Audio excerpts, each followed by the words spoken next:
राधा राधा राधा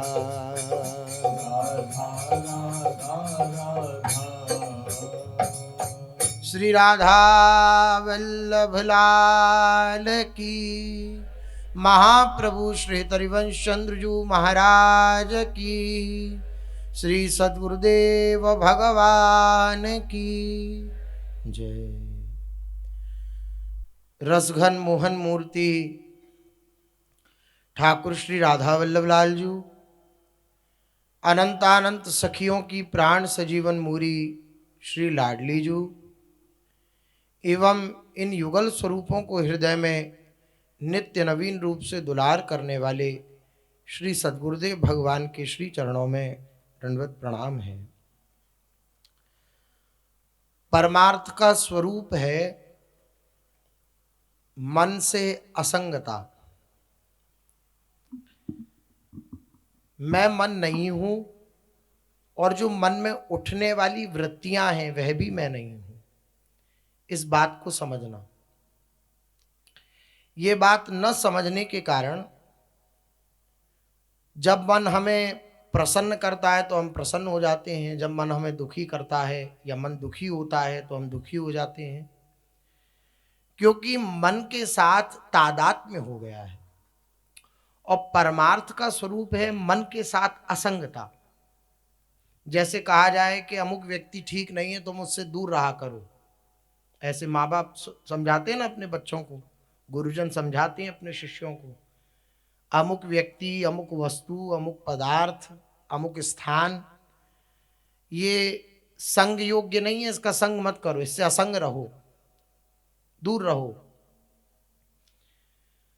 तो हम तुरंत उसको अपने जीवन में धारण करने की चेष्टा करते हैं, क्योंकि उस व्यक्ति, उस वस्तु, उस पदार्थ को हम अपने से अलग समझते हैं उसे। लेकिन जब मन के विषय में यही बात कही जाती है तब मन के साथ तादात्म्य होने के कारण हम इस बात को समझ नहीं पाते। मिनट, 2 मिनट, 1 घंटा 2 घंटा की बातचीत नहीं है। मिनट 2 मिनट असंग रहने की चेष्टा हम कर पाते हैं, बस। ये भी बहुत बड़ा समय है। मन से असंग रह लिए मिनट 2 मिनट, ये भी बहुत बड़ी बात है। और यहां तो मन से असंग ही रहना है। और अपनी स्थिति क्या है? Minute 2 minute. अन्यथा मन के साथ इतना तादात्म्य है, इतना तादात्म्य है कि मन ने ठान लिया कि इसको दुखी कर दें तो वह दुखी कर देगा, इसको सुखी कर दें तो वो सुखी कर देगा। उसके ऊपर इतनी हमारी आत्मसमर्पणमयी वृत्ति है उस मन के प्रति कि वो जिस प्रकार जैसा चाहता है उस प्रकार हमें चलाता है। तो बोले बहुत बलवान है फिर तो मन। बलवान है, लेकिन इसके अंदर बल कहां से आया ये भी जानना पड़ेगा। मन बलवान है, लेकिन इसके अंदर इतना बल कैसे आया कि हमारे को इसने अपने पूर्ण रूपेण वश में कर लिया। तो महापुरुष जन निर्णय करते हैं कि ये आपके ही बल से बलवान है, आपने ही इसे बल दे रखा है, इसलिए ये इतना बलवान है। बोले हमने कैसे बल दे रखा है? तो गुरुजन कहते हैं आपने इसे सत्ता दे रखी है, ये है। यद्यपि मन है क्या? जड़ है। जड़ पदार्थ में अपनी कोई क्षमता होती है क्या? कुछ करने की सामर्थ्य होती है क्या जड़ पदार्थ में? नहीं होती। लेकिन फिर भी जितना सब कुछ इस संसार में चल रहा है वे मन का ही सब संकल्प विकल्प है। और वो मन कैसे बलवान हुआ? स्वयं से बलवान हुआ। हमने उसे बल दिया। क्या बल दिया?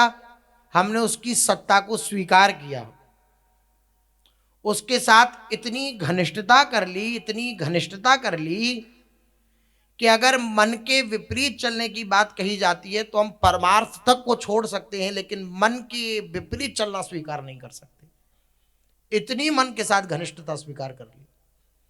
किसने करी? हमने करी। किसने बल दिया उसे इतना? हमने दिया। अब क्या किया जाए? बोले इससे असंग रहने का प्रयास करो, वरना ये मन दुखी करता रहेगा। अच्छा, दुख की परिभाषा क्या है, ये विचार करिए। बहुत ही अद्भुत सूत्र है। आप कभी भी दुखी हो, परेशान हो, या जैसे कहते हैं ना बहुत घबराहट होती है कभी कभी, तो इस सूत्र को आप, ये थर्मामीटर है, इसको देखेंगे, जांचेंगे तो आप जान जाएंगे कि हाँ यही कारण है। मन का कुछ पाने की आकांक्षा या कुछ होने की आकांक्षा, यही एकमात्र कारण है दुख का। या तो कुछ होने की आकांक्षा है हृदय में, कभी भी दुखी हो आप तो आप जांचें इस बात को, क्या कुछ मैं होना चाहता हूं या कुछ पाना चाहता हूं। अगर ये दो बात नहीं है तो आप दुखी नहीं हो सकते। कुछ पाने की आकांक्षा या कुछ होने की आकांक्षा, मैं ऐसा हो जाऊं, मेरे आसपास वातावरण ऐसा हो जाए, कुछ होने की आकांक्षा या कुछ पाने की आकांक्षा, कुछ ये मिल जाए, ये वस्तु मिल जाए, ये पदार्थ मिल जाए, अमुक जगह जाऊं वहां पर ये मिल जाए, सब वस्तु व्यक्ति स्थान में सब कुछ आ जाता है। तो इसके अंतर्गत कुछ पाने की आकांक्षा या कुछ होने की आकांक्षा, मैं कुछ हो जाऊं, वहीं आपके हृदय में दुख होगा, यह मन दुखी करेगा। और जो न पाने की आकांक्षा है न होने की आकांक्षा है, वहां सहज आनंद है, वहां सहज सुख है। तो कभी मन दुखी हो तो इस बात की जांच करें, इस सूत्र को अप्लाई करें कि क्या कुछ मैं होना चाहता हूं, कुछ बनना चाहता हूं या कुछ पाना चाहता हूं। अगर वो भगवत संबंधी है, मान लो भगवान की भी पाने की आकांक्षा होती है, भगवान का होने की आकांक्षा होती है, तो वे दुख नहीं देगी। वो दुख लगेगा दूसरे को कि देखो रो रहा है, बहुत तड़प रहा है, लेकिन वो संसार की दृष्टि में दुख हो सकता है, लेकिन ब्रह्मादि बड़े बड़े देवता भी इस दुख की आकांक्षा करते हैं। ये इस कोटि की तो बात ही नहीं हो रही है। संसार में कुछ पाने की आकांक्षा है या संसार में कुछ होने की आकांक्षा है, मैं बहुत बड़ा वक्ता बन जाऊं, मैं बहुत बड़ा गायक बन जाऊं, मैं बहुत बड़ा ऐसा पदार्थ का प्राप्त करने वाला बन जाऊं, ये पद मुझे प्राप्त हो जाए, ये लोक का ये भोग मुझे प्राप्त हो जाए। कुछ पाने की आकांक्षा या कुछ होने की आकांक्षा, जहां ये होगी वहीं आप दुखी होंगे। और जहां ये आकांक्षा नहीं है कुछ पाने की या होने की, मत दुख नहीं होगा। अब ये मन क्या है, ये यही करता है, कभी कुछ पाना चाहता है, कभी कुछ होना चाहता है, कभी बैरागी होना चाहता है, कभी साधु होना चाहता है, कभी गृहस्थी होना चाहता है, कभी भोगी होना चाहता है, कभी, देखिए मन की तरंग है। कभी तो घर बार इसे बहुत अत्यंत प्रिय लगता है, कभी ऐसी स्थिति पैदा कर देता है कि सब कुछ छोड़ो और चलो वृंदावन। ये मन की तरंग है, कभी कुछ होना चाहता है, कभी कुछ पाना चाहता है, इसलिए सदा हमें दुखी बनाए रखता है। अब दुखी क्यों बनाए रखता है? क्योंकि इसके साथ गहरी तन्मयता है। ये हट पे आ जाए तो फिर पूज्य सदगुरुदेव भगवान कहते हैं सबसे बड़ा गुरु वही है जो अपने मन को चेला बना ले, मन को शिष्य बना ले, वही सबसे बड़ा गुरु है। क्योंकि ये गुरुओं का गुरु है मन। इसको जिसने अपने अंदर बस में कर लिया, इसको चेला बना लिया। चेले का अर्थ होता है, शिष्य का अर्थ होता है कि पूर्ण रूपेण समर्पित हो जाए गुरु के। शिष्य का अपना कोई अस्तित्व ना रह जाए, इसी तरह मन का कोई अस्तित्व ना रह जाए। ये कितना कठिन है और इसी की साधना है, मन से असंगता। मन में उठने वाली प्रत्येक वृत्तियों को अपना न मानना, ये बात। अनेक प्रकार के हट करे, अनेक प्रकार की हृदय में वृत्तियां उदय करे, सात्विक, राजसिक, तामसिक, कैसी भी वृत्तियां, उन सबको गुरु उपदेश के अनुसार जांच करके अपने जीवन में धारण करना, तब तो बात बनी रहेगी। अन्यथा ये मन कहने सुनने से बस में नहीं होता है। कहत सुनत दशा हृदय नहीं आवे, कहने सुनने से दशा नहीं, हृदय में स्थिति नहीं आती है। स्थिति कैसे आती है? भजन परायण होने से। जब निरंतर भजन में मन लगाया जाता है, लगता नहीं है मन को लगाया जाता है प्राथमिक अवस्था में, तब धीरे धीरे वो जलाता है। उस जलन को भी सहते सहते सहते सहते जब मन की बात को न मानकर निरंतर एक चित्त होकर उपासक भजन में लगा रहता है, तो वह धीरे धीरे पाता है कि उसका मन शांत होने लगा, मन बस में होने लगा। उस परिस्थिति में भी मन के प्रति सदा सावधान रहे। कभी ऐसा प्रतीत हो कि अब तो मन बहुत शांत हो गया है, अब अनेक प्रकार की वृत्तियां नहीं उठती हैं, मन परेशान नहीं करता, भजन में लगता है, तब भी सावधान रहे। हो सकता है नाटक कर रहा हो मन मरने का, मन मरने का भी नाटक करता है। मन मरने का नाटक कर रहा हो और हम ये मान बैठे कि हम तो मन पर विजय प्राप्त कर चुके हैं, तो सदा सावधान रहे, सदा सावधान रहे। सावधानी ही साधना है, सच मानिए। इसलिए महापुरुष जन कहते हैं कि लोक में तो 1 दिन का, 2 दिन का, 3 दिन का झगड़ा होगा, लेकिन साधक का जीवन भर का मन के साथ झगड़ा होता है, जीवन भर का मन के साथ युद्ध होता है, जब तक भगवत प्राप्ति नहीं हो जाती। भगवत प्राप्ति के बाद भी अगर मन की सत्ता अलग दी प्रभु से अलग सत्ता दी, तो ये फिर जागृत हो जाता है। लेकिन उस समय भगवत इच्छा मूल होती है। जैसे भगवत प्राप्त महापुरुषों के जीवन में देखा गया कि क्रोध उत्पन्न हो गया, काम उत्पन्न हो गया। शास्त्रों में चरित्र हैं, नारद जी के हृदय में काम उत्पन्न हुआ, सनकादि ऋषियों के हृदय में क्रोध उत्पन्न हुआ, ये भगवत इच्छा होती है। लेकिन जब तक भगवत प्राप्ति ना हो जाए, तब तक इस मन के प्रति बड़ा सावधान रहे, बड़ा सावधान रहे। इसके लिए सावधानी क्या है, तो महापुरुष जन जैसे विगत दिनों से चर्चा चल रही है, 2-3 दिन से सावधानी की बात महापुरुष जन बतला रहे हैं। कह रहे हैं किसी बात पर हट मत करो, ऐसा हो ही जाए, ऐसा हट उपासक के जीवन में नहीं होना चाहिए। ऐसा तो हो जाना ही चाहिए, नहीं, ऐसा हट नहीं होना चाहिए। किसी बात पर हट मत करो, हटकर पक्ष न रोपिए, नहीं दीजिए ज्ञान।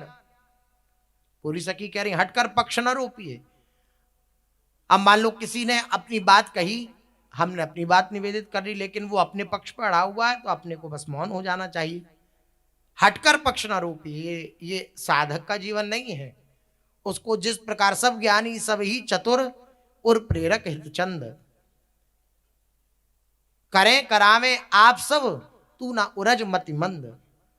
सब ज्ञानी है, सब चतुर हैं, जिसको श्री हितचंद्र जू अर्थात श्री हित महाप्रभु जैसी प्रेरणा कर रहे हैं, अर्थात वह परम तत्व जैसी प्रेरणा कर रहा है जिसके हृदय में, वो वैसा चल रहा है। तू मत उलझ, सर्वत्र अपने प्रभु का दर्शन करते हुए, अपने आराध्य का दर्शन करते हुए अपना कल्याण कर ले।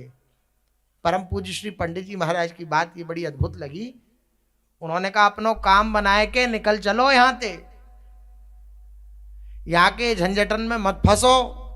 यहाँ के झंझटन में फंसोगे तो इन्हीं झंझटन में वापस आना पड़ेगा। अगर यहाँ का किसी भी प्रकार का सुखद या दुखद झंझट प्रिय लगा या द्वेष युक्त लगा, प्रिय सुखद लगा और अप्रिय दुखद लगा, तो फिर इन झंझटों में वापस आना पड़ेगा। अगर आवागमन का चक्र छुड़ाना चाहते हो, तो जिस लिए आए हो भजन करने के लिए, केवल वह करो और निकल चलो यहां से। ये महापुरुषों का हृदय है। इन महापुरुषों की वाणी को अपना जीवन आराध्य मानकर जो स्वीकार कर लेता है ना, जीवन आराध्य समझते हैं, सबसे प्राण प्रिय। इन महापुरुषों की वाणी को जो जीवन आराध्य मान करके स्वीकार कर लेता है, वो निश्चित रूप से इसी जीवन में प्रियालाल को इन्हीं नेत्रों से देख पाता। इतनी दृढ़ सत्ता इस संसार की बैठी रहती है, यहाँ का मान, यहाँ का अपमान, यहाँ की हानि, यहाँ का लाभ, कि बिल्कुल अपने मार्ग से च्युत होते चले जाते हैं। इसलिए अपनों काम बनाए के यहाँ से निकल चलो। ये बड़ी अमृतमयी बात लगी श्री पंडित जी महाराज की। अपनों काम बनाए के यहाँ से निकल चलो, कैसा दिव्य सूत्र है, लिखने लायक, अपने सामने 24 घंटे रखने लायक सूत्र है। अपनों काम बनाए के निकल चलो यहां से। बोले ये तो स्वार्थ हो गया, ये स्वार्थ नहीं है, आत्म कल्याण है। इसे स्वार्थ नहीं कहते। स्वार्थी तो वह है जो अपने भोग विलास के लिए निरंतर रत रहता है, हिंसा करने में नहीं चूकता, पापाचरण करने में नहीं चूकता, शास्त्र विरुद्ध आचरण करने में नहीं चूकता, वह स्वार्थी है। लेकिन ये स्वार्थ अगर किसी के हृदय में जागृत हो जाए ना, तो ये स्वार्थ नहीं है, ये जीव जगत का कल्याण करने वाला होता है। जो अपना कल्याण कर लेता है ना, उस महापुरुष को जो दर्शन करता है, जो संभाषण करता है, जो देखता है, जो स्पर्श करता है, उसका भी कल्याण हो जाता है। तो ये स्वार्थ हुआ क्या? नहीं, ये तो जीव जगत का कल्याण हुआ। अपना कल्याण हो गया तो आपसे जो मिलेगा, आपसे जो बात करेगा, आपकी जो शरण में आ जाएगा, आपको जो अपना मान लेगा, उसका कल्याण हो जाएगा। इसलिए अपनों काम बनाए के और निकल चलो। कैसी अद्भुत बात है। किसी बात पर हट मत करो, शरीर मन वाणी से व्यर्थ क्या कार्य मत करो। शरीर से, मन से और वाणी से व्यर्थ कार्य मत करो। जो व्यर्थ है, व्यर्थ क्या है हमारे लिए? प्रियालाल के अलावा सब कुछ व्यर्थ है। हमारे शरीर से, हमारे मन से, हमारी वाणी से प्रियालाल की सेवा हो, प्रियालाल के नामों का गुणगान हो, उनकी लीला का गुणगान हो तो उचित है। इसके बिलग जो कुछ हो रहा है वह व्यर्थ ही है। जल्दबाजी में किसी कर्म को ना कर बैठो और ना छोड़ बैठो। जल्दबाजी में ना किसी कर्म को कर बैठो और ना छोड़ बैठो। किसी व्याख्यान को सुनते ही, पुस्तक पढ़ते ही बिना सोचे समझे आवेश में आकर घर द्वार छोड़कर ना निकल भागो। ये भगवत प्रदत्त वैराग्य होता है हृदय में, जो आजीवन निर्वाह हो सकता है भगवत कृपा से, गुरु कृपा से। बोले किसी व्याख्यान को सुनकर या किसी पुस्तक को पढ़कर या बिना सोचे समझे। सोचना समझना क्या है कि मैं आजीवन इस मार्ग का निर्वाह कर पाऊंगा या नहीं कर पाऊंगा। अगर भगवत प्राप्ति की लालसा है, लक्ष्य है, तो फिर गुरु कृपा से सब निर्वाह हो जाता है। उनके आश्रित रहे, उनकी आज्ञा का पालन करता रहे तो गुरु कृपा से निर्वाह हो जाता है। लेकिन भगवत प्राप्ति लक्ष्य नहीं है, केवल मुझे लौकिक सुख प्राप्त हो, ये लोग आनंदित हैं इस बात से अगर कोई इस मार्ग के तो ज्यादा दिन टिक नहीं पाएगा। क्योंकि जब चलेगा तो मन अपना रंग दिखाएगा, प्रभु कसौटी पे कसेंगे, और जब दृढ़ नहीं भाव होगा भगवत प्राप्ति का तो फिर पतन होना संभव है। यों भागने वाले जोश उतरने पर प्रायः पीछे बहुत पछताया करते हैं। क्या कारण? संसार के प्रति आसक्ति बनी रही, संसार की सत्ता दृष्टि में बनी रही, तो वो संसार के प्रति जो अनेक जन्मों का संस्कार है वे जागृत हो गया, और जो महापुरुषों का अनुभव होना चाहिए था उस अनुभव से उनका अनुभव मिला नहीं, स्वयं का अनुभव हुआ। क्या अनुभव हुआ? पतन कराने वाला। इसलिए बहुत सावधान रहने की आवश्यकता है, बहुत सावधान रहने की। यों भागने वाले जोश उतरने पर प्राय पीछे बहुत पछताया करते हैं। ये पछताया करते हैं, ये पढ़ करके तब स्मृति में आई वो बात। किसी आरंभ किए हुए काम को जल्दी करके ना बिगाड़ो। पूज्य सद्गुरुदेव भगवान कहते हैं कि अगर कोई लौकिक कार्य भी उपासक के द्वारा होता है तो वो ऐसा होता है कि देखने वाले भी ये कहते हैं कि देखो ये किसी भक्त के द्वारा हुआ है। मान लो वो सोहनी लगावे या बर्तन अमनिया करे या किसी प्रकार का कोई लौकिक कार्य भी करे तो वह दर्शनीय होता है। ऐसा नहीं होता कि वह भगवत चिंतन में लगाए तो बाहर के काम बिगड़ जाते हो। नहीं, कर से कर्म करो विधि नाना, मन राखे जहाँ कृपा निधाना। यहाँ कर्म को और भजन को हम अलग अलग समझते हैं तो हम एक दूसरे का बना नहीं पाते संयोग। अन्यथा जो भक्तजन हैं आप देखिए, अगर वह लौकिक व्यवहारिक कार्य भी करते हैं तो वह भी सांगो पांगो होता है, क्योंकि निरंतर भजन चल रहा है। उस सेवा कार्य को भी भजन स्वरूप मान रहे हैं तो सांगो पांगो होता है वह कार्य भी। जो कुछ करो व्यवस्था, धीरता और नियम के साथ श्रद्धा सत्कार पूर्वक अच्छी तरह करो। न बीच में अटको, न घबराकर छोड़ो। और एक सावधानी अवश्य रखो, दूसरे के दोष न देखो। ये प्रायः सब महापुरुषों की वाणी में मिलता है। दूसरे के दोष मत देखो, क्योंकि दूसरों के दोष देखोगे इसका अर्थ यह है आपके अंदर वे दोष हैं, जब भी वे दोष दूसरे के अंदर दिख रहा है। और ये दोष देखने की जो प्रवृत्ति होती है ये हृदय को सरस नहीं बना पाती, हृदय सरस नहीं होता। आप देखेंगे ज्यादा दोष देखने वाला व्यक्ति इसी प्रपंच में उलझा रहता है और एकांत में बैठकर कभी अपने नेत्रों से अश्रु प्रवाह करता हुआ श्री जी को नहीं पुकार सकता। और जो सबके अंदर अपने प्रभु का दर्शन करते हुए प्रभु का जन मानकर जैसी भावना बने, उच्चतम भावना, और अपने को सबसे दीनहीन मानकर, तो आप देखेंगे बात करते करते अश्रु प्रवाह होने लगेगा। उसका कारण क्या है? जब सबके अंदर अपने प्रभु के जन की भावना हुई या प्रभु की भावना हुई तो हृदय सरस हुआ। और जब दोष देखने की वृत्ति होती है तो हृदय शुष्क हो जाता है, सूख जाता है। और सूखे हुए हृदय में प्रभु के प्रेम रस का आलोड़न कैसे हो?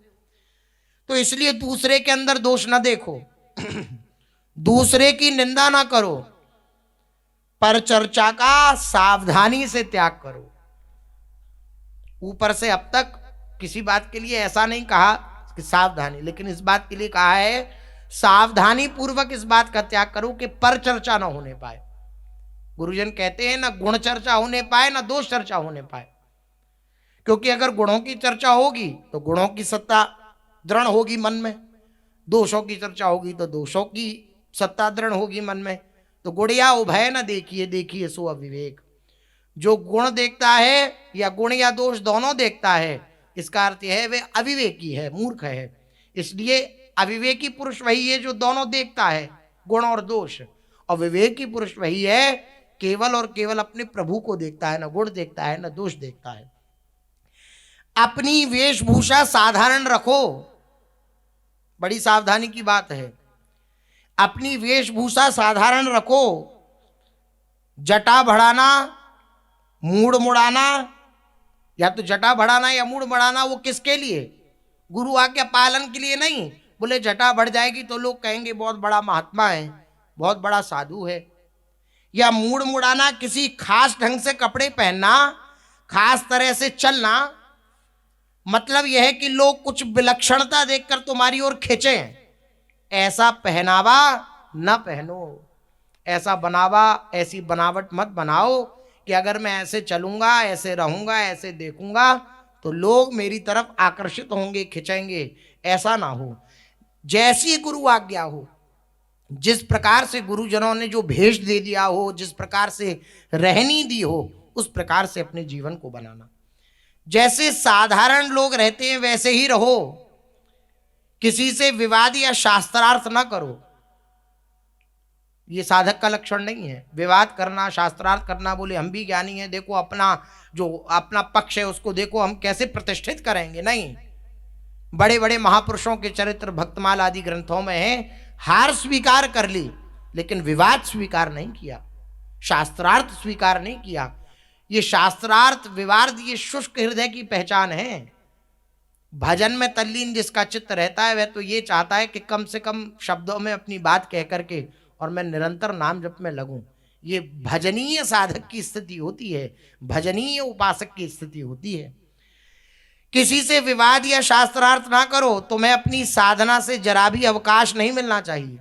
विवाद करने के लिए, शास्त्रार्थ करने के लिए आपके पास समय ही नहीं होना चाहिए, अवकाश ही नहीं होना चाहिए। शरीर के आराम की चाह ना करो।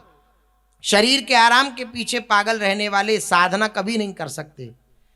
दूसरे से सेवा ना कराओ। जो सेवा कराने के लिए साधना करते हैं वे शरीर का आराम और भोग चाहने वाले हैं, भगवान को चाहने वाले नहीं हैं। ऐसी चेष्टा करो जिसमें मनुष्य की अपने आत्मा पर श्रद्धा हो, अर्थात भगवान पर श्रद्धा हो। आप पर श्रद्धा बने ऐसी चेष्टा नहीं। किसी को अपने से मत जोड़ो, ये बहुत सावधानी की बात है। किसी को अपने से मत जोड़ो, सीधे भगवान से जोड़ो। हमसे मिलकर किसी की भगवान में श्रद्धा दृढ़ हो। हम में श्रद्धा दृढ़ हो ऐसी बात नहीं, भगवान में श्रद्धा दृढ़ हो। मनुष्य की अपने प्रभु पर श्रद्धा हो, अपने पुरुषार्थ पर श्रद्धा हो, वह अपनी सेवा आप करे। किसी की आत्म श्रद्धा को न डिगाओ, न डिगने दो, और न किसी की श्रद्धा को आत्मा से हटाकर अपनी ओर लगाने की चेष्टा करो।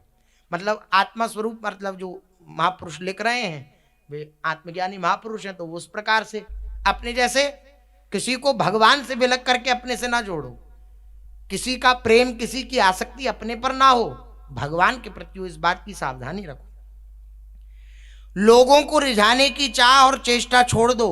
जो लोगों को रिझाने के उद्देश्य से साधन करते हैं, जो लोगों को रिझाने के उद्देश्य से भजन करते हैं, जो लोगों को रिझाने के उद्देश्य से कीर्तन करते हैं, या जो लोगों को रिझाने के उद्देश्य से उपदेश करते हैं, वे केवल और केवल प्रदर्शन करते हैं, वे केवल नाटक करते हैं। उनका नाटक केवल एक्टिंग मात्र है, वे साधक नहीं है। इसलिए बहुत सावधानी पूर्वक ये सब कैसे संभव होगा, जब हम मन की एक एक वृत्ति को देखेंगे। अब मन में ये वृत्ति उठी, ये किसी को प्रभावित करने के लिए या ये मेरे भजन मार्ग पर आगे बढ़ाने के लिए है, ये भोगों की पिपासा को बढ़ाने के लिए है, या भजन में मैं आगे बढ़ूं इसलिए ये वृत्ति उठी है। इस बात की सदा जांच करता रहे और मन के साथ असंग रह करके निर्णय करे। अगर तन्मयता होगी मन के साथ तो हम निर्णयात्मक क्षमता खो बैठेंगे, निर्णय नहीं हो पाता है, फिर बुद्धि काम करना बंद कर देती है। जब मन के साथ पूरा तादात्म्य होता है तो प्रयास करना चाहिए कि मन की वृत्तियों को और अपने को हम उससे अलग देखने की चेष्टा करें, ये सावधानी रखने की चेष्टा करनी चाहिए। चलते हैं, महाप्रभु श्री चैतन्य देव जी का चरित्र अपने लोग श्रवण कथन कर रहे हैं, जिसमें श्री महाप्रभु जी जगन्नाथपुरी में विराजमान हैं और श्री जगन्नाथ जी के दिव्य दर्शनों का लाभ रोज लेते हैं। कल अपने लोगों ने श्रवण किया कैसे महाप्रभु जी उन मैया की चरणों में बार बार दंडवत करके अश्रु प्रवाह करते हुए बोला कि जैसा उत्साह आपके हृदय में दर्शनों का है, आप कृपा करो वैसा उत्साह मेरे हृदय में भी आ जाए। एक दिन जब श्री चैतन्य महाप्रभु जगन्नाथ जी के मंदिर में दर्शन के लिए गए तो सिंह द्वार के द्वारपाल ने उनके पास पहुंचकर उन्हें नमस्कार किया। सब जानते ही थे श्री महाप्रभु जी हैं, तो द्वार पर जो द्वारपाल खड़े होते थे श्री महाप्रभु जी को सामने से जाकर प्रणाम किया। महापुरुषों की चित्त की स्थिति क्या होती है ये सामान्य जन नहीं जान सकते। जो उस स्थिति को प्राप्त किए हुए हैं वही उन महापुरुषों की स्थिति को जान सकते हैं, अन्यथा नहीं जान सकते। अब महाप्रभु जी विकल थे। किस बात के लिए विकल थे? मुझे श्री कृष्ण मिल जाए, मुझे श्री कृष्ण मिल जाए। अब जैसे ही वो द्वारपाल आया तो उस द्वारपाल को देख करके श्री महाप्रभु जी का अंतर्भाव प्रकट हो गया। जिस बात से अंतर ही अंदर, जिस बात का चिंतन हो रहा था, जिसमें गाढ़ भाव था, तन्मय थे, श्री कृष्ण का दर्शन हो जाए, वो बाहर आया और देखते ही बोले, महाप्रभु उससे पूछने लगे, तारे बले को था कृष्ण मोर प्राणनाथ, मोरे कृष्ण दिखाओ बलि धरे तार हाथ, सेह कहे यहाँ है ब्रजेंद्र नंदन, आईसा तुमी मोरा संगे करांग दर्शन, आईसा तुमी मोरा संगे करांग दर्शन।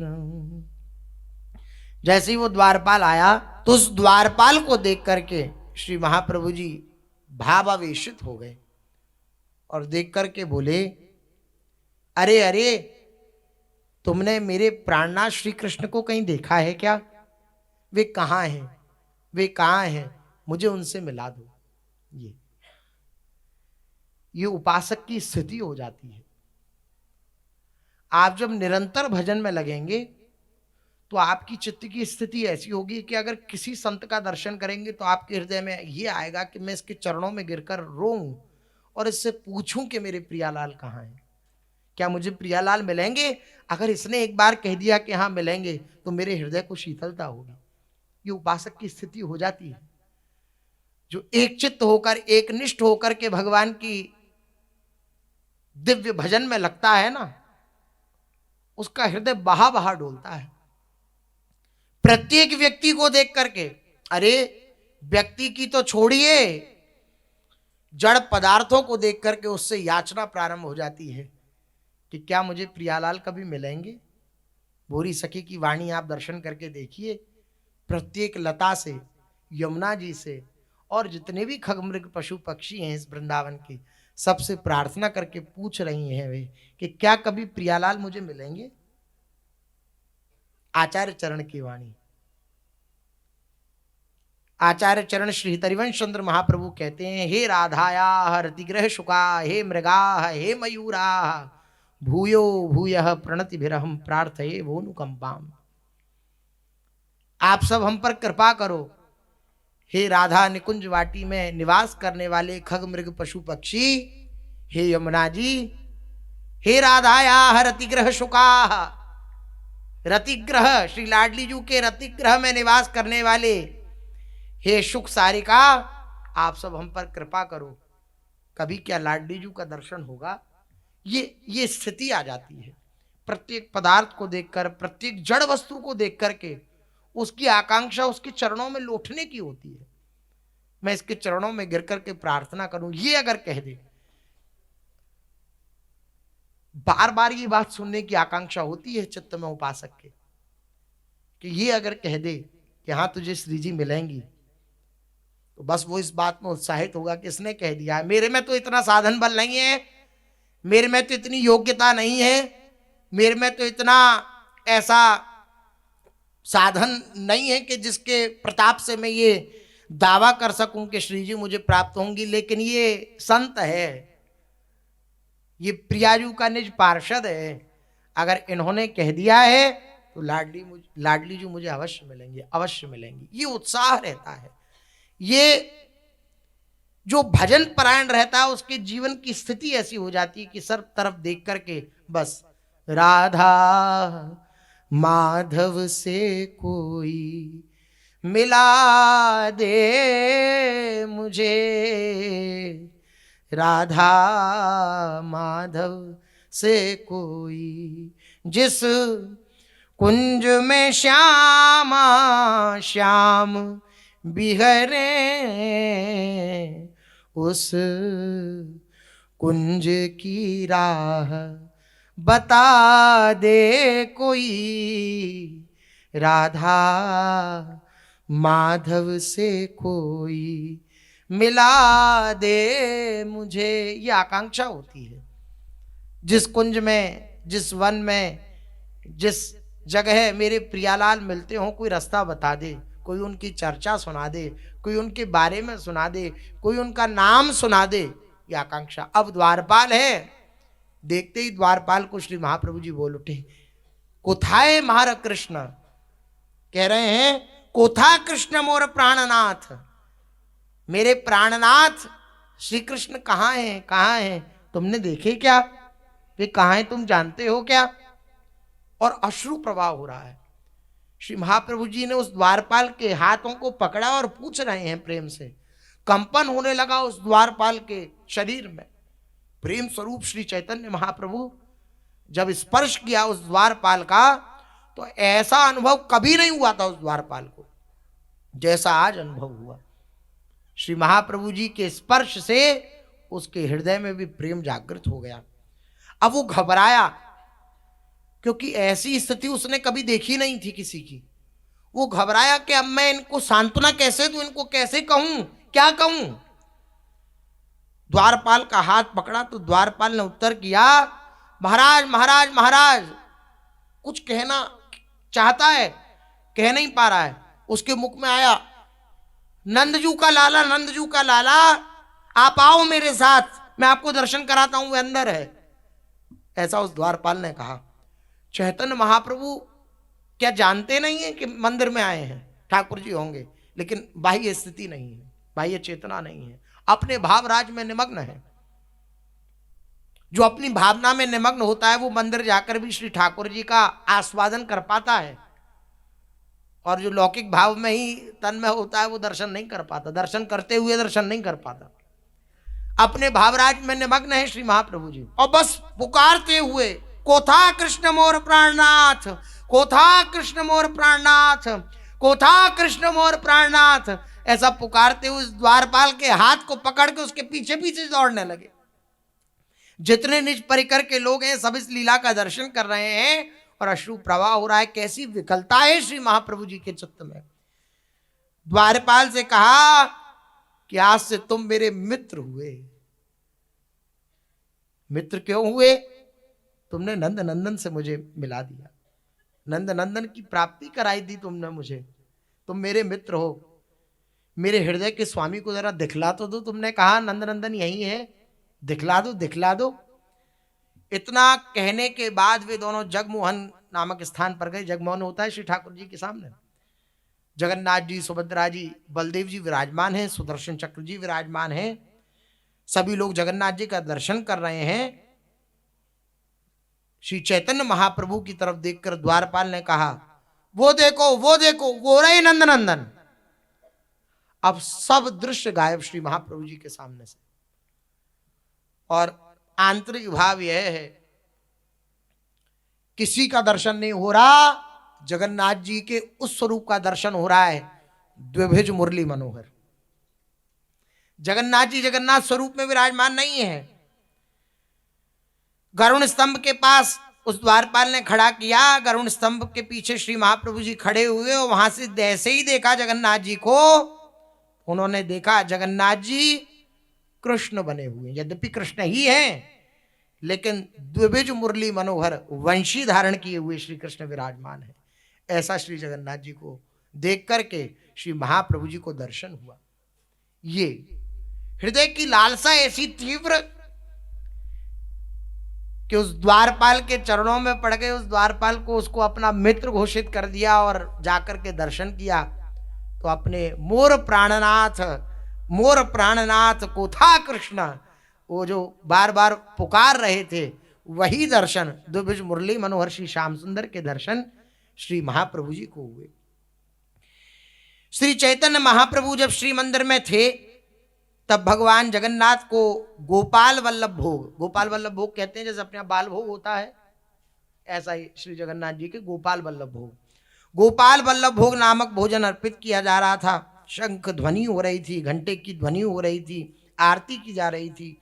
जब आरती विश्राम हो गई तो प्रसाद बाहर लाया गया और भगवान जगन्नाथ के सेवक गण स्वयं उस प्रसाद को लाकर के श्री चैतन्य महाप्रभु को देने लगे। भगवान जगन्नाथ के सेवकों ने सर्वप्रथम श्री चैतन्य महाप्रभु को माला पहनाई और तब उन्हें जगन्नाथ जी का प्रसाद दिया। यह प्रसाद इतना अच्छा था कि स्वाद की बात तो छोड़ दें, इसकी सुगंध ही मन को उन्मत्त कर देने वाली थी। जगन्नाथ जी का प्रसाद, लोकोक्ति है, जगन्नाथ के भात को जगत पसारे हाथ, अत्यंत दुर्लभ है जगन्नाथ जी का प्रसाद। वहाँ एकादशी में भी भात पाया जाता है, जो जगन्नाथ जी का चावल प्रसादी भी है, वो एकादशी में भी पाई जाती है जगन्नाथ जी में। अब ये जगन्नाथ जी का प्रसाद प्रकट कैसे हुआ, इसकी भी बड़ी विलक्षण घटना है। श्री लोचनदास ठाकुर ने अपने ग्रंथ श्री चैतन्य मंगल में पुराणोक्त इस कथा का वर्णन किया है। एक समय नारद जी वीणा बजाते हुए अपनी यात्रा कर रहे थे। देखो, समस्त भगवान की लीलाओं का प्रादुर्भाव बिना नारद जी के नहीं होता। जितने भी लोक कल्याणार्थ लीलाएं श्री भगवान की, उन सब लीलाओं में आप देखो नारद जी जरूर होंगे। इसका अर्थ क्या है? नारद जी कितने निज हैं श्री प्रभु के, कितने निज हैं, निज पार्षद हैं श्री भगवान के श्री नारद जी महाराज। नारद जी अपनी वीणा बजाते हुए देवदत्ता में माम वीणाम स्वर ब्रह्म विभूषिताम, जो सुंदर भगवान के यश रूपी गीत से विभूषित है, ऐसी देवदत्त नाम की वीणा श्री नारद जी महाराज की। वे गौरांग महाप्रभु के आविर्भाव के बारे में सभी देवताओं को बताते जा रहे थे। भगवान की महिमा का अपने द्वारा किए गए वर्णन को सुनकर उनका हृदय आनंद से अभिभूत होता जाता और वे बार बार गिर जाते। एक क्षण में वे शोक संतप्त हो जाते तो दूसरे ही क्षण में जोर जोर से हंसने लगते। नारद जी की स्थिति। अन्य क्षण में वे कांपने लगते, दूसरे क्षण में टूटे शब्दों में बोलने लगते, अगले क्षण में वे जोर जोर से पुकारने लगते, दूसरे क्षण में अपनी भुजाओं को थपथपाते हुए कहते गौर गौर गौर और रोने लगते। श्री नारद जी महाराज, ऐसा वर्णन है चैतन्य मंगल में। उनका हृदय भगवत प्रेम से अभिभूत हो गया। भगवान गौर का प्रेम भाव से पूर्ण आकर्षक व मनोरम रूप, जो कि सूर्य के समान वैभव पूर्ण था, जिसका विस्मरण करने की शक्ति उनमें नहीं थी, उनका हृदय आनंद एवं प्रेम से इतना अभिभूत हो गया कि उनमें चलने तक की शक्ति नहीं रह गई। इतना प्रेमावेश में श्री नारद जी हो गए। पलक झपकते ही वे कैलाश पर्वत पर भगवान शंकर के धाम में पहुंच गए, ये सोचते हुए कि शीघ्र ही मैं भगवान शंकर के दर्शन करूंगा। वे आनंदित हो गए। उन्होंने सोचा भगवान श्री कृष्ण द्वारा वर्णित योजना के विषय में मैं उन्हें सब बता दूंगा। तीनों लोकों में कहीं भी ऐसी आनंदमय कथा नहीं है कि भगवान स्वयं वृंदावन का प्रेम धम कलयुग में प्रकट करेंगे। ऐसी कहीं कथा किसी को पता नहीं है, तो मैं भगवान शंकर को प्रथम बार बताऊंगा कि कलयुग में गौरांग महाप्रभु के स्वरूप में श्री कृष्ण स्वयं प्रेम धन का प्रसार प्रचार करेंगे। जिस प्रेम को प्राप्त करने के लिए ब्रह्मा शंकर तथा अनंत याचना करते हैं, उस प्रेम को परम पुरुषोत्तम भगवान कलयुग में निकृष्ट से निकृष्ट प्राणियों को भी वितरित करेंगे। ऐसा मैं भगवान शंकर को बताऊंगा। नारद जी ने विचार किया, इस आश्चर्यजनक कथन को मैं भगवान शंकर को बतलाऊंगा, ये सुनकर वे अत्यंत प्रसन्न हो जाएंगे। देवी कात्यायनी की कृपा से मैं भगवान शंकर के चरणों की धूल प्राप्त कर सकूंगा और उनके चरणों की कृपा से मैं भगवान हरि के पवित्र नामों का उच्चारण करूंगा, क्योंकि भगवान शंकर की कृपा के बिना कोई श्री हरि की भक्ति प्राप्त नहीं कर सकता। इस प्रकार से निरंतर विचार करते हुए नारद मुनि भगवान शंकर के धाम के द्वार तक पहुंच गए। उन्हें देखते ही समय के मूर्तिमान रूप के सदृश नंदी बैल आदर सहित खड़े हुए। नंदी बैल आए, नारद मुनि को सादर प्रणाम करने के पश्चात नंदी जी ने महल के भीतरी कक्ष में गए और जहां भगवान शंकर श्री जगदम्बा पार्वती के साथ निवास करते हैं, नंदी जी ने जाकर अपने स्वामी को सूचित किया कि नारद जी आए हैं, प्रतीक्षारत हैं, प्रतीक्षा कर रहे हैं। प्रसन्न चित्त हृदयों सहित पार्वती तथा भगवान शंकर नारद जी का स्वागत करने के लिए आए। नारद मुनि अत्यंत बुद्धिमान भक्त हैं। शिव जी को देखकर नारद जी मुस्कुराए और बोले, हे मेरे स्वामी, और उनके चरणों में गिर पड़े। ऐसा कहकर भगवान शंकर एक वैष्णव की महिमा के विषय में भली भांति जानते हैं, क्योंकि वैष्णवाचार्य हैं। वैष्णवानाम यथा शंभु। भगवत प्रेम से पूर्ण नारद शिव जी के प्रति अत्यंत श्रद्धायुक्त तथा आदरपूर्ण थे। भगवान शंकर ने नारद जी का प्रगाढ़ आलिंगन किया और अपने समीप ही बिठाया नारद जी को।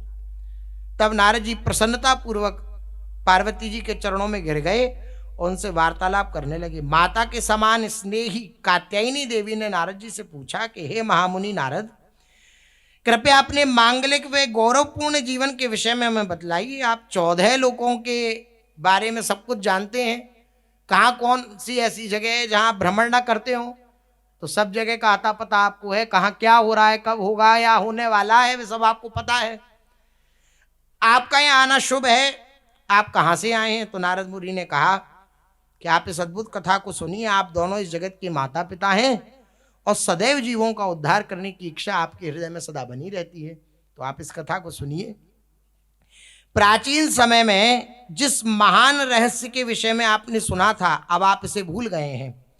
आपके चरणों को पकड़कर मैं आपको अब उसकी याद दिलाऊंगा। मैं आपको ये कथा प्रारंभ से अंत तक सुनाऊंगा। इसे सुनकर आप मुझ पर दया करें। प्राचीन समय में उद्धव ने भगवान श्री कृष्ण से पूछा था कि जब आप अप्रकट हो जाओगे तब इस पृथ्वी का क्या होगा? क्या पृथ्वी पर कोई भक्त शेष बचेगा? ये उद्धव जी ने एकादश स्कंद में वर्णन है।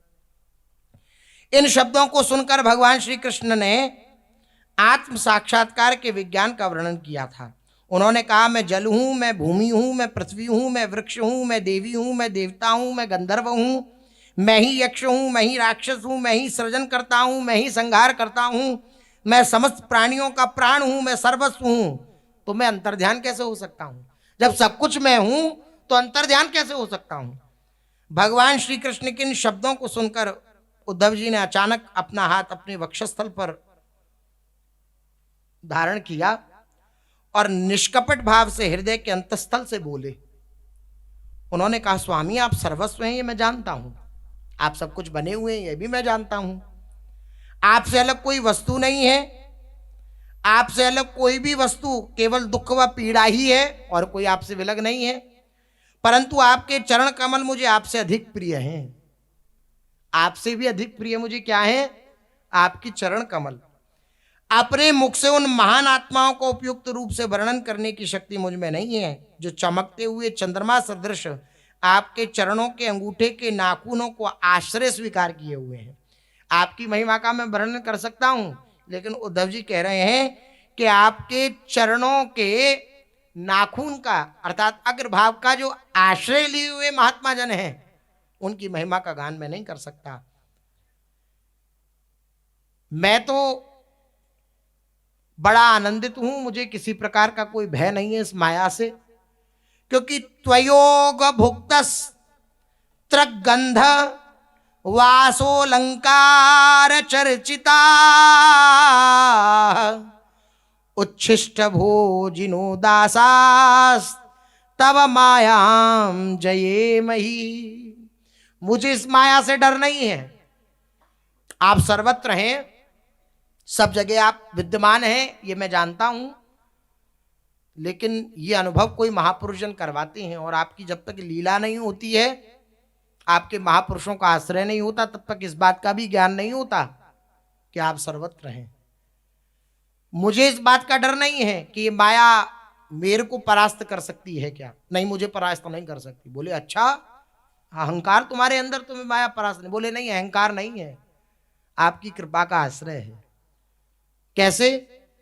बोले आपके द्वारा धारण की हुई वे माला, वे सुगंधित इत्र, वे आपके धारण किए हुए वस्त्र और आपके धारण किए हुए गहने जो आपको जिससे श्रृंगारित किया जाता है आपको, और आपका उच्छिष्ट, आपकी जूठन, इसको खाकर हम अर्थात मुझसरी के जितने भी आपके दास हैं जिनको आपका आश्रय है, उच्छिष्ट भोजनो दासास तब मायाम जये मही, हम निश्चित ही आपकी माया पर विजय प्राप्त कर लेंगे और कर चुके हैं, अपने बल से नहीं।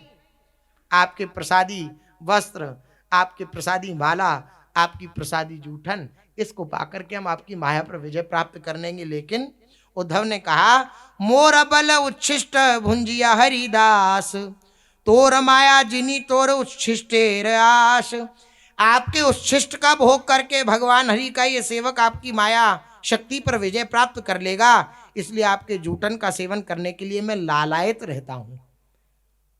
आपकी जूठन प्रसादी, अब आप ही नहीं रहोगे प्रकट में तो आपकी जूठन प्रसादी कैसे मिलेगी?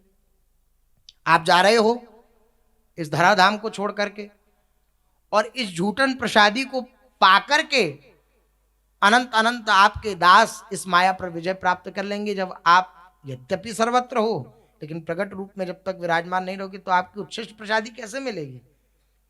भगवान कृष्ण से उद्धव द्वारा बोले गए शब्दों को सुना, तब मेरे हृदय में एक प्रकार की व्यथा महसूस होने लगी। इतने दिनों से मैं भक्ति मार्ग पर चलता रहा, फिर भी आज तक मुझे भगवान की उच्छिष्ट का सेवन करने का महत्व ज्ञान नहीं था। नारद जी कह रहे हैं ये बात कि मैं इतने दिनों से, लेकिन उच्छिष्ट ज्ञान, भगवान कृष्ण के जूठन की शक्ति से उद्धव अत्यंत शक्तिशाली हो गए। भगवान कृष्ण की उपस्थिति में उन्होंने उनके उच्छिष्ट का सेवन किया, लेकिन अब मैं कैसे करूं? ये लीला मात्र है, एक नवीन लीला को प्रकट करने के लिए ऐसी भावना नारद जी के हृदय में प्रकट हुई। यद्यपि भगवान से भी कभी विलग थोड़ी है, भगवान के भक्त हैं तो भगवान का भक्त तो बिना प्रसादी की कुछ ग्रहण नहीं करता, तो प्रसादी ना मिली होगी क्या? लेकिन एक दिव्य लीला को प्रकट करने के लिए महापुरुषों के हृदय में ऐसा भाव उत्पन्न होता है। मैंने उस प्रकार से कभी भी भगवान के महाप्रसाद का सेवन नहीं किया है। नारद जी बोले, मैंने अपने हृदय में सोचा कि कि भगवान ने मेरे साथ तो छल कर दिया, मुझे धोखा दे दिया। उद्धव जी को तो प्रसाद अपना उच्छिष्ट पवा दिया, मुझे नहीं पवाया। मैं निरंतर अपनी बुद्धि से सोचने लगा कि अब कैसे मुझे महाप्रसाद प्राप्त होगा और क्या उपाय करने से भगवान मुझ पर प्रसन्न होंगे। इन विचारों के अमृत रस से सराबोर होकर मैं बैकुंठ चला गया। कई दिनों तक मैंने श्री लक्ष्मी जी की सेवा करी। प्रसन्न होकर देवी ने मुझे एक वरदान दिया। उन्होंने कहा, मैं प्रतिज्ञा करती हूं कि मैं तुम्हें वरदान दूंगी। उनके शब्दों को सुनकर मैंने अपने हृदय की आकांक्षा को दोहरा दिया। अपने दोनों हाथ जोड़कर तथा अत्यंत गंभीर होकर मैंने कहा कि कई दिनों से मेरे हृदय में एक तीव्र अभिलाषा जागृत हुई है। प्रत्येक व्यक्ति जानता है कि मैं नारद आपका सेवक हूं, फिर भी मैंने कभी आपके महाप्रसाद उच्छिष्ट का आस्वादन नहीं किया। श्री नारद जी लक्ष्मी जी से बोले, मेरी इच्छा है कि आप कृपया अपनी शुभ दृष्टि मुझ पर डालें और कृपया भगवान का एक कण मात्र भी अगर मुझे महाप्रसाद प्राप्त हो जाए तो मैं अपने आप को धन्य भागी समझूं। मैं यही वरदान चाहता हूं। इन शब्दों को सुनकर लक्ष्मी जी बड़ी आश्चर्यचकित हुई। उन्होंने संकोच पूर्वक विनयुक्त शब्द कहे। अब आप देखिए भगवान का उच्छिष्ट कितना दुर्लभ है। ये जो हमें श्री जी का उच्छिष्ट प्राप्त होता है, ये अपने भाग्य को कम मत समझिएगा। ये दिव्य प्रसाद प्रिया प्रिय को ये पाते ही हृदय में आनंद प्रदान करने वाला है। भगवत रसिक देव जी ने महाप्रसाद की महिमा का गायन किया है। ये जो प्रियालाल का उच्छिष्ट, देखिए भगवान नारायण का उच्छिष्ट कितना दुर्लभ है और फिर उसमें भी परम दुर्लभ श्री युगल सरकार का उच्छिष्ट वे हमें पाने को मिल रहा है। कितना बड़ा भाग्य है। अब माया से क्या डर। अब इसके प्रति हमारी प्रसाद बुद्धि ना होने के कारण, महत्व बुद्धि ना होने के कारण हम जो है बार बार माया से परास्त होते रहते हैं। अन्यथा उद्धव जी के वचन हैं और देखो नारद जी के भी हृदय में वैसी निष्ठा जागृत हुई कि अगर मेरे को महाप्रसाद मिल जाए तो फिर बात बन जाए, मैं अपने आप को धन्य भागी समझूं। उद्धव सरी के बड़े बड़े महापुरुषजन कह रहे हैं कि आपकी माया पर हम विजय प्राप्त कर सकते हैं आपकी उच्छिष्ट प्रसादी से। तो कितनी बड़ी महिमा है भगवान के उच्छिष्ट की। अब नारायण भगवान का उच्छिष्ट, वैकुंठाधिपति श्री विष्णु भगवान का उच्छिष्ट प्राप्त करने के लिए सीधे नारद जी की हिम्मत नारायण से कहने की नहीं पड़ी, लक्ष्मी जी से कह रहे हैं। क्योंकि लक्ष्मी जी का धन है भगवान नारायण, तो लक्ष्मी जी से ही प्राप्त हो सकता है वे महाप्रसाद, वह उच्छिष्ट। तो प्रार्थना करी तो आश्चर्यचकित हुई। फिर संकोच धारण किया लक्ष्मी जी ने। संकोच जैसे कोई अपना प्रिय व्यक्ति कुछ मांगे और हमारे लिए भी वे अत्यंत प्रिय हो या हमारे बड़ों की आज्ञा हो कि वो वस्तु नहीं देनी है, तो संकोच होता है या नहीं होता है। ऐसा ही संकोच लक्ष्मी जी को हुआ और संकोच में आकर उन्होंने नारद जी से कहा। क्या कहा, सुशेष चर्चा आगे। श्री राधा वल्लभ लाल की